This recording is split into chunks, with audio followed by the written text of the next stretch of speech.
네, 안녕하세요. 오늘은 자전거 입문자를 위한 본인한테 맞는 자전거 종류 고르는 방법을 한번 알려드릴게요. 자전거 종류가 굉장히 많이 있어요. 아마 자전거를 사기 위해서 한번 알아보셨다가 뭐 이렇게 종류가 많지?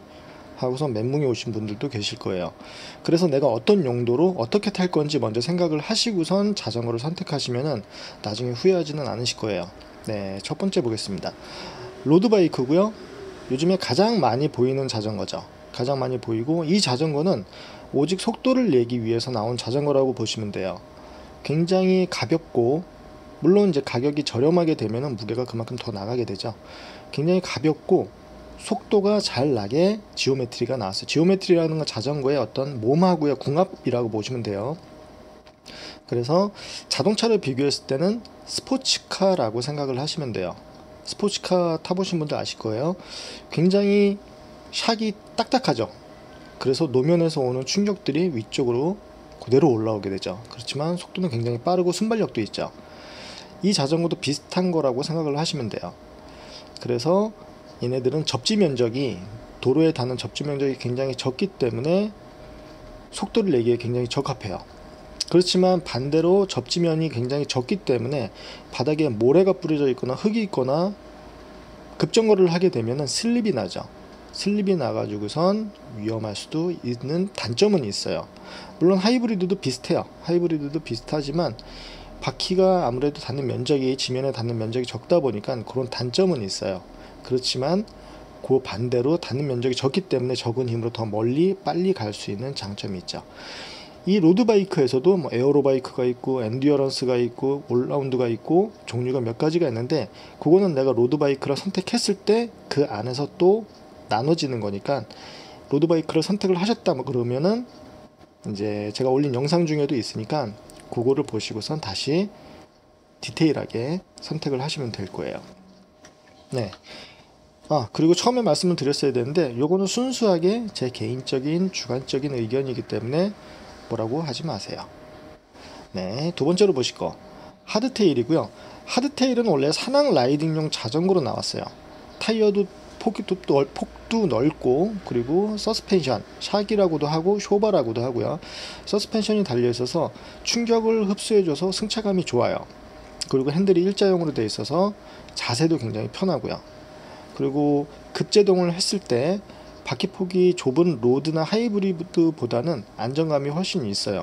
그래서 요즘에는 일반 산이 아니더라도 도로에서 좀 연세가 드신 분들도 많이 타고 다니시고 그러죠.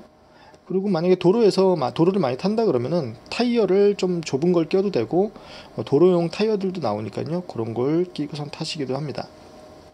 그리고 저가의 생활 자전거도 유사산악 MTB, 유사산악 자전거라고 해서 이런 식으로 많이 나와요. 이런 식으로 많이 나오는데, 말 그대로 유사산악 자전거라는 거는 유사하다는 거거든요. 그걸 가지고 산을 타다가 만약에 부러지거나 다치면은 책임을 지지 않는다는 얘기일 수도 있습니다. 그래서 전문 산악용으로 사용하지 않는다면은, 그냥 도로용으로 사용한다면은 앞에 샥이 아주 기능이 많은 게 필요가 없어요. 뭐 리바운드가 조절이 되고 샥 트러블이 조절이 되고 이런 게 굳이 필요가 없다는 얘기예요. 그냥 스프링만 들어 있어도 그냥 도로를 주행하는 데는 편하실 거예요. 그래서 만약에 도로 주행용으로 하드테일을 사신다 그러면은 앞 샥에 그렇게 집착하지 않으셔도 될 거예요.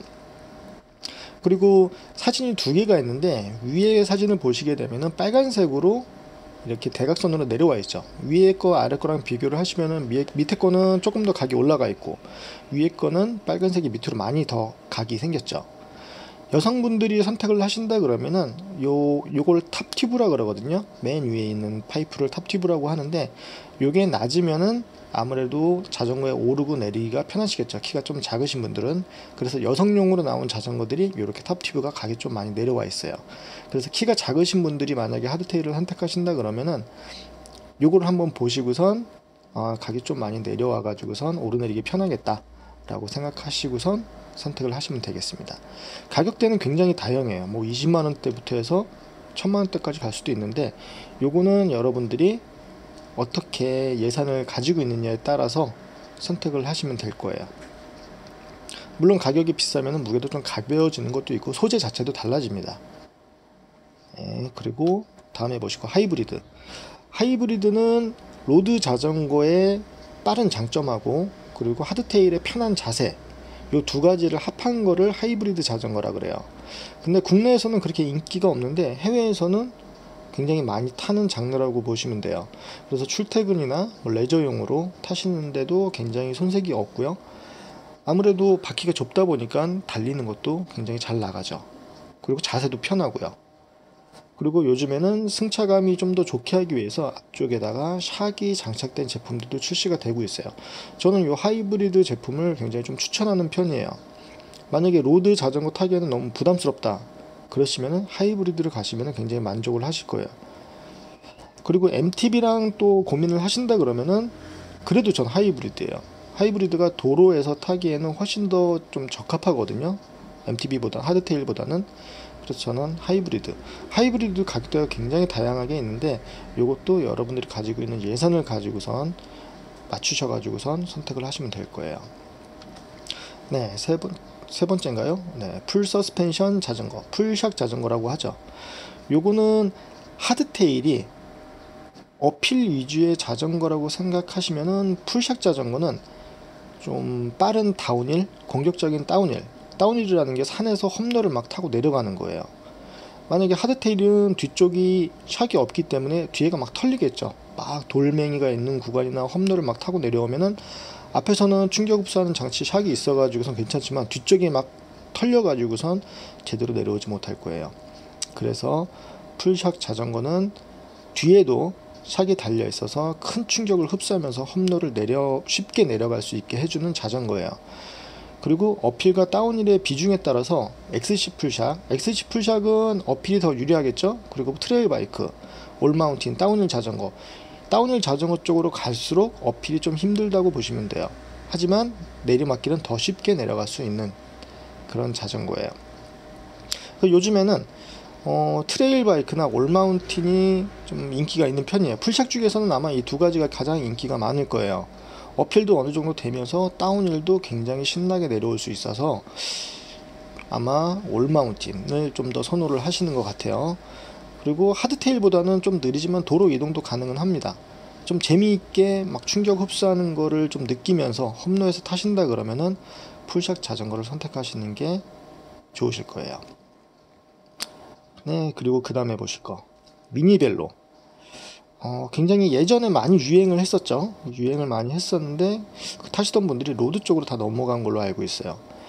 일단은 바퀴가 작으니까 속도를 내기에는 좀 부담스러워요. 안정감도 떨어지고요. 작은 바퀴가 고속으로 주행하면 아무래도 안정감이 떨어지죠.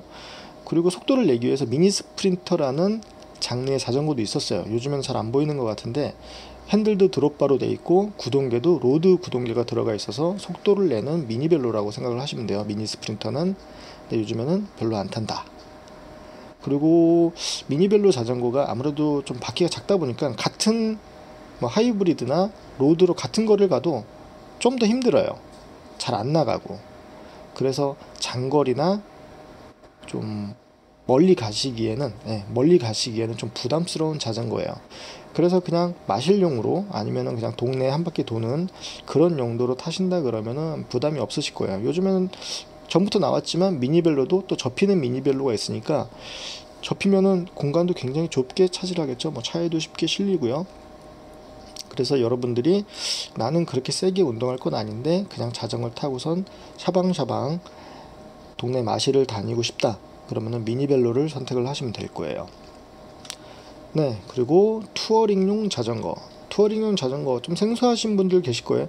생긴 거는 로드바이크랑 비슷하게 생겼는데 앞뒤에 렉이 달려 있어요. 렉이라는 거는 짐을 실 수 있게 따로 거치대가 달려 있다고 생각을 하시면 돼요. 자전거계의 용달차, 자전거계의 포터. 얘네들은 속도를 내는 거기보다는 짐을 많이 싣고선 이동을 할 수 있게 나온 자전거라고 보시면 돼요.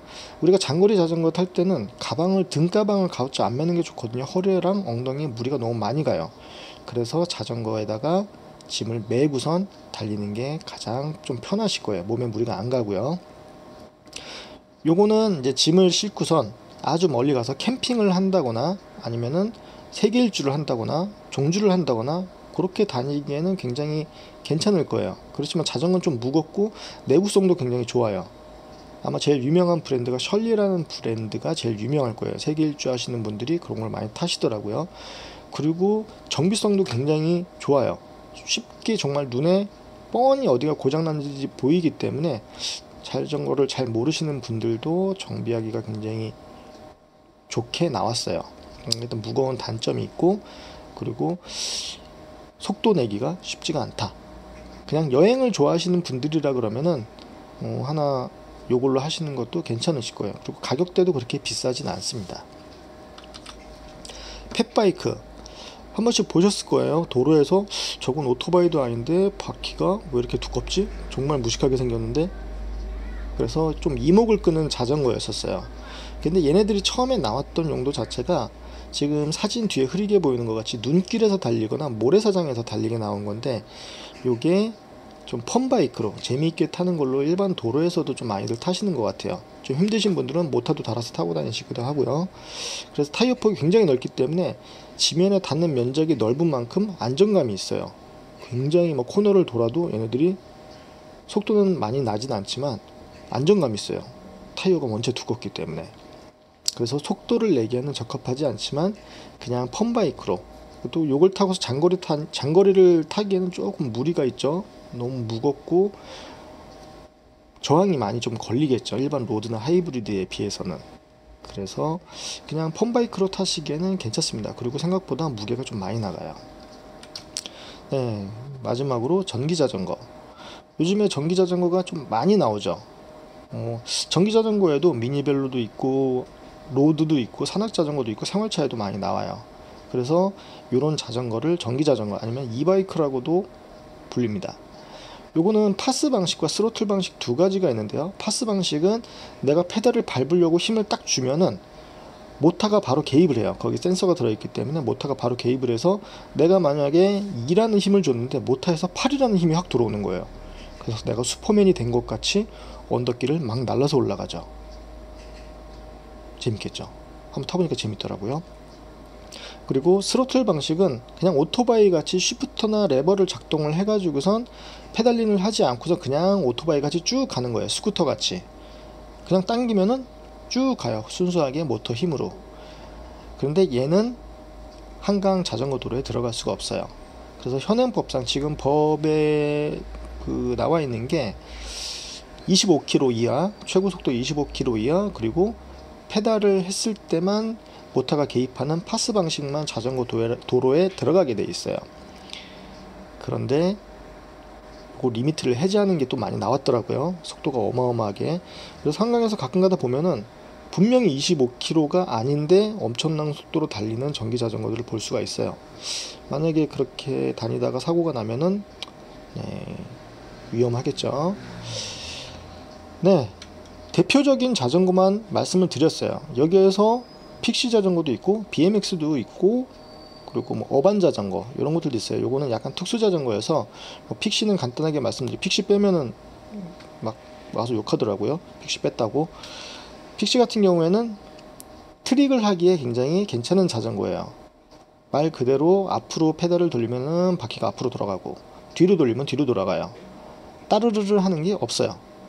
그래서 요걸로 트릭을 하는 그런 자전거라고 보시면 되고, 그리고 BMX는 그냥 일반 도로에서 타기에는 바퀴도 작고 안장도 낮고 일반 도로용은 아니라고 보시면 돼요. BMX 경기장에서 막 점프하고 날아다니고 이런 용도로 타시면 되고, 그리고 어반 자전거 같은 경우에는 요거는 약간 묘기를 하기 위해서 얘네들도 트릭을 좀 하기 위해서 나온 자전거라고 보시면 돼요.